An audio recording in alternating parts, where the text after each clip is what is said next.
دادگاه ولایت ارنبورگ روسیه روز 23 ایول سال 2023 سه شهروند تاجیکستان را که به کوشش عبور غیر قانونی مرز روسیه متهم میشوند برای 2 ماه به حبس پیشکی گرفت.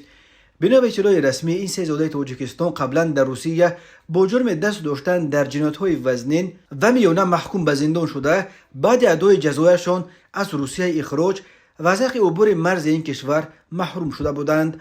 اما آنها با وجود آن که از حق عبور مرز روسیه محروم بودن خود را می‌دانستند تلاش کردند که به هر راه و وسیله خود را تا روسیه برسانند. آنها در این بابت توانستند با یک راننده ساکن ولایت ارنبورگ که با فورش از آسیای مرکزی به روسیه تربوز می‌برد معامله کنند. این راننده به احتمال غالب در عوض پول راضی شده است که سه شهروند تاجیکستان را در داخل تربوزها پنهان کرده از مرز گذراند.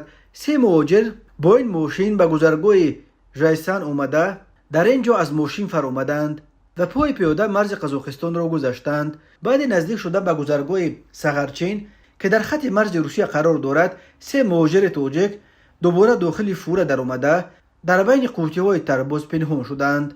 اما مرزبانان روس در گذرگاه سغرچین این سه مهاجر را از بین تربوزها پیدا و دستگیر کردند.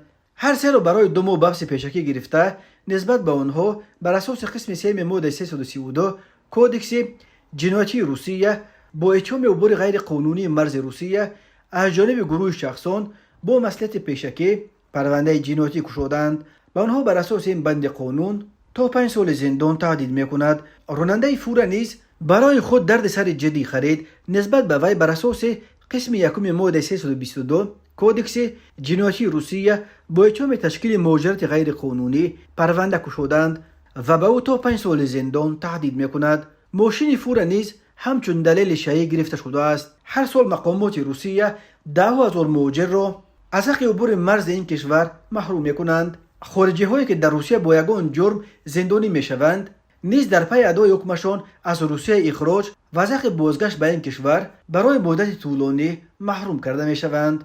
بنا به حساب‌های مقامات تاجیکستان تنها در نیمه اول سال جاری از روسیه بیش از 3400 شهروند تاجیک را اخراج کردند. اکثر آنها به مدت از 3 تا 5 سال و برخیش از اینم بیشتر از حق عبور مرزهای روسیه محروم کرده شدند.